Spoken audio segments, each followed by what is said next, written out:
My name is Ludwik Bukowski. I'm software developer for Erlang Solutions. And my name is Kacper Mentel. I also work together with Ludwik in Erlang Solutions. And today we would like to tell you just a few words about Elixir and Scala. So let's imagine I'm a developer. I'm working for the company that is working on some machine learning project because it's a trend recently. And I have my expectations is that my application will receive huge load and will do some machine learning stuff, which implies basically some computations, some number crunching stuff doing underneath. Our assumption is that we are limiting to just two technologies because we want to choose either Scala or Elixir. So we are just limiting to those two. So for that purpose, we decided that we are making some benchmarks for our problem, or at least something that might be quite similar to our problem, test and see how they both perform. So we came up with an exemplary problem that it's quite simple, maybe even trivial, but this is just the problem that I think reflects what we would like to do, reflects somehow machine learning stuff, at least a bit. We would like to recognize handwritten data, handwritten digit. So we can just write a digit and the application will guess what the digit is. It's CPU intensive, so it matches our criteria. In order to see which technology fits better for this particular use case, this is why we choose this particular exemplary problem. And once the applications are built in Elixir and in Scala, then we can run some tests to see the performance of the both applications. So on that slide, you can see the screenshot of our web UI interface of the application. So you have this white space. It's basically the space when you can draw a digit from 0 to 9. Here we have 4, and the application will guess what the digit is. So in this case, we just draw 4. The guessing was successful. It's fine. From more technical perspective, the application exposes /letters API, HTTP API endpoint when you can post a request with basically an array of zeros and ones, which is 1042 elements long with these values, and the endpoint just returns a JSON with the recognized digit. So for this purpose, we use KNN algorithm. It's quite simple. It's K nearest neighbors algorithm. So here on that slide, there will be a brief introduction how it works. This is, I would say, this is just a visualization of the algorithm to just give you a better overview. Maybe makes it a bit easier to understand what's going on there. So the star in that circle, it's our handwritten digit, and the dots, blue and yellow, represents different classes.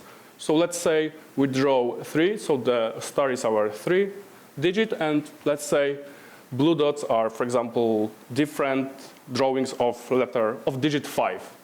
This is a class A, let's say. Class B, yellow dots are, for example, different drawings of the digit 2.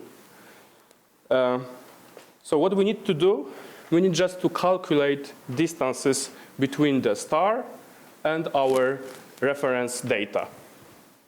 So it's just calculating a distance between two vectors.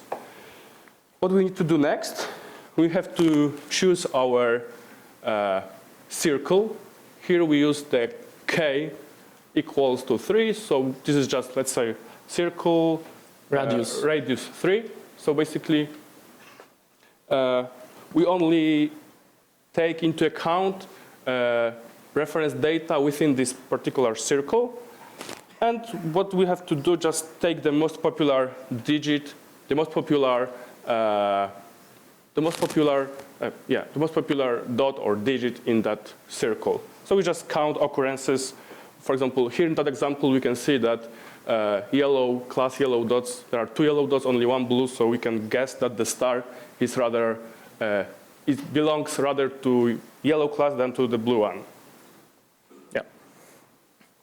So how do we map this algorithm to our application?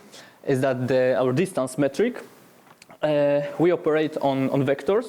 So the input data is like vector of 0 and 1s. There's 1024 elements. Our reference data is vector as well. So we need to calculate the Euclidean distance between those two. In Elixir, we implemented it on lists. We have lists of elements, and Scala, we use the array collections for that purpose. So just showing the short example between those two fours. I hope they are quite visible. We take first elements on each position, index 0, 0. We make a difference, it's 0. We add it to our sum. The second element is still 0. At some point, we have a difference between 0 and 1. It's 1, so we sum it up. And after all the calculations, after all the iterations, we have the sum. Here it's 203 for this reference data 4. Here we have another example of 4. It's a bit different. And the distance, we can see it's a bit higher. It's 257. An example with 5, it's more than that. It's more than 300. So we can like conclude that this 4 was the closest one because it's 200. So as a short summary of our algorithm, we have for both applications in Scala and Elixir, we use the same amount of reference examples. It's 2,000 reference examples, and each of them is just handwritten digits. Which actually means that for each request, because the client asks server for calculations, we have 1,024 digits per example multiplied by 2,000 reference samples. So it's like more than 2 million operations. So to conclude, there is quite a lot of work to do. Going back to our applications, just a few words about the technologies we have used. Scala is, I think most of you might know, just quick reminder, object OOP with functional concepts. It's statically typed and it runs on JVM. On the other hand, we have Elixir, so it's functional programming language. It's dynamically typed and it runs on Erlang virtual machine called Beam. Yeah, and I think it's worth mentioning that what is common for both languages is that they make easier to utilize multi-core architectures. So for instance, in Elixir, we have those light word processes that are running concurrently. In Beam and in Scala, we use this concept of futures. So it's this abstraction of like completion of an asynchronous operation. So both technologies have their approaches for concurrency. For our Scala application, we have used the server with on Scala 2.13.1 with Akka HTTP library for processing the client request with version 10.1.9. Spray JSON as a parser, and as I previously mentioned, we used this idea of futures, which going like quite briefly for the documentation. It maps on Java thread pools, and they are mapped more or less one-to-one to POSIX thread pools. So this is how the concurrency, let's say, is solved here.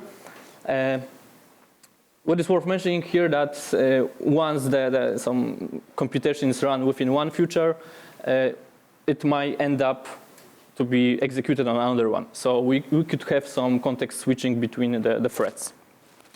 So what about the Elixir application? So for Elixir, we used Phoenix version 1.4.9 with Elixir 1.9.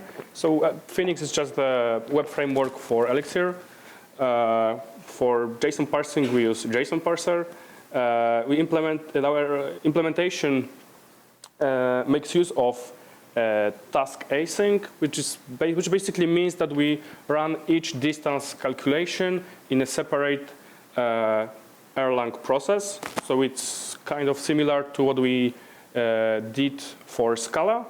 So basically, each single calculation is run in a separate Erlang process. Yeah, that's it. Infrastructure. So, as we mentioned previously, we wanted to test both applications. So, we would like to use infrastructure that is as close to the real world infrastructure as possible. So we decided to use AWS. Basically, each small rectangle on that diagram that you can see in the slide represents EC2 instance. So we have one EC2 for our application server. We have two EC2s. Actually, the number doesn't matter here, but we have another EC2s for AMOC. AMOC is just the load testing tool in Erlang that supports massively parallel load tests. It has a concept of a user, which is just basically Elixir Erlang process underneath. And each user follows a certain scenario, certain behavior. So basically, in our load test, you can imagine that the AMOC user is just the HTTP client. So we just use different numbers of these HTTP clients, and each of the HTTP client sends basically HTTP request. Those are our results. So we'll keep to the convention when we have the specification in the Writeup Corner. So there's a machine, large machine on AWS, 8 cores, 100 requests per second.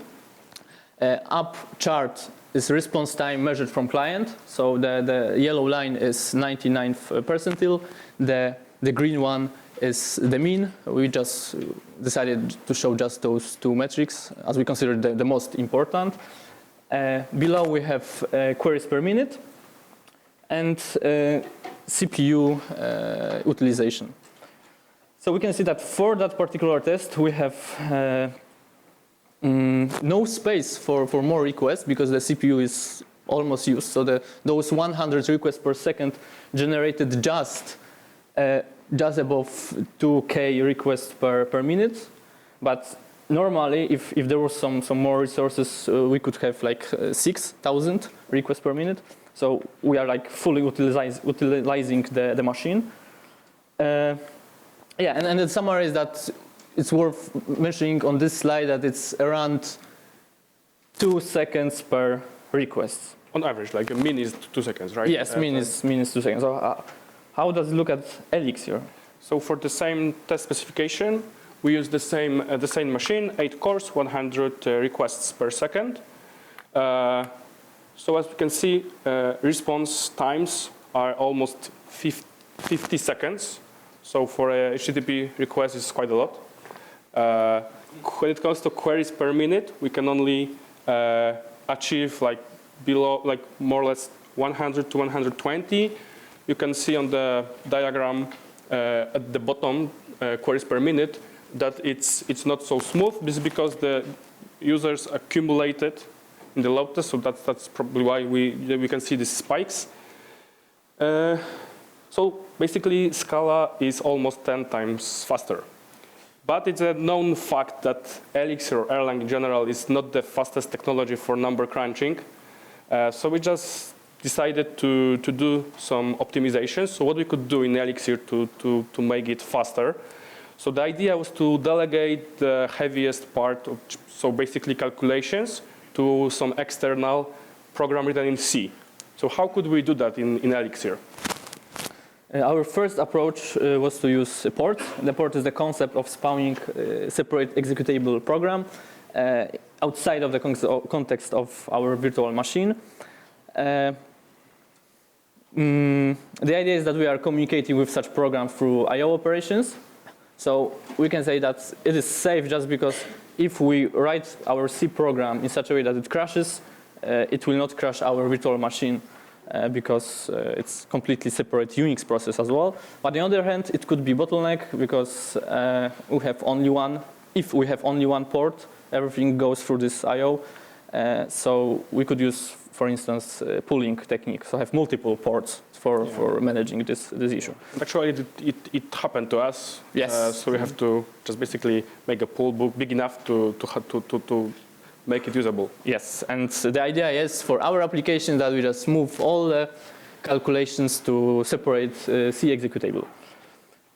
Those are the results. We can see the significant speed up. So previously we had like 50 seconds per request. Now we have around 2.5. So it's much faster than the previous implementation. But keeping in mind that we are using the C port. And of course the same load test specification. I mean 8 cores and 100 requests per second. Yes, it's exactly the same specification. What might be interesting, I mean, our hypothesis is that the CPU is not fully utilized because we are blocked on the I/O operations. So we are not managing to have those 6,000 queries, just like more than 1.5K, and not using the CPU fully because we think that it is about I/O. Anyway, we just thought that can we go deeper? Can we go and improve it even more? When comparing that, could you just go back? When comparing it, for example, to Scala, we are very close to the performance, but it's not. We are still, Elixir is still a bit slower. Like we have min is about 2.5 seconds. As Scala around 2 seconds. Was around 2 seconds. Yeah, so it's closer to the Scala, but we decided, okay, we go even more. So how can we achieve that? Yeah, so we can do better. There is something that is called NIF in Erlang or Elixir. It's a natively implemented function that basically it's calling C code in the context of the Beam virtual machine, like a regular Erlang function. So we can just think of it like it's a part of the Erlang virtual machine. So it should be faster than port because there is no I/O. We're just calling the C code directly. But we have to be extremely careful because once your NIF crashes, you will probably crash the whole virtual machine. And also there is another pitfall with that Erlang schedulers does not preempt a NIF. So a NIF might hog all the resources for one scheduler, let's say. So all the other processes cannot use that scheduler during that time. So it might disrupt soft real-time properties of your application. So you have to be extremely careful when writing a NIF. So basically what we did, we just, instead of doing all the calculations of all the distances, previously we did that in a port, and now we are moved that to NIF. Yeah. So these are results. So we can see that the response times are really blazingly fast when comparing to what we have previously. Like mean is 20 milliseconds, while 99th percentile is 30 milliseconds. So of course the load specification is still the same machine, the same request rate. So we were able to easily handle 100 requests per second, so it maps to 6K requests per minute. So CPU consumption was at the level of 26-28%, so we have a lot of space. So we just wanted to know if we could we first improve our results by running that on a bigger machine. So we decided to run that on 16 cores, but response rate was still 6K requests per minute. So it turned out that the results are almost the same. So there wasn't real improvement, even if we doubled the number of cores. But we wanted to know how that behaves under bigger loads. So we just decided to increase number of requests. So the specification of the test was a machine with 36 cores, and the request rate was 1,000 requests per second. So the response times were a bit higher, but still very close to what we saw just a few seconds ago. It was like median was 33 milliseconds. 99th percentile was slightly more than 30 milliseconds. But when we take a look at CPU utilization, you can see that it's more or less 70%. So we have still space for more requests. Probably, theoretically, we could handle like 90,000 requests per minute. Okay. So having all of this in mind, all these Elixir optimizations and moving the code to the native C implementation, we decided to have the same approach in Java. We have heard about this JNI, which is the Java native interface. Generally, it provides like the interface for implementing like similar idea. If implementing the code in native C, the purpose was like to have some compatibility with drivers. For instance, we haven't heard that it could bring some value in terms of performance yet. So we just implemented this idea. Our first approach was quite unsuccessful, and our first try lasted about 2 minutes, and we had this quite not meaningful log with which is killed. So we needed to go for logs. It turned out that we were out of the memory.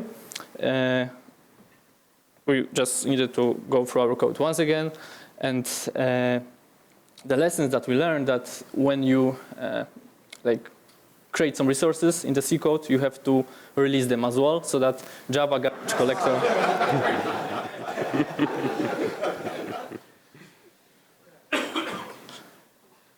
So that Java garbage collector can just eat it anyway.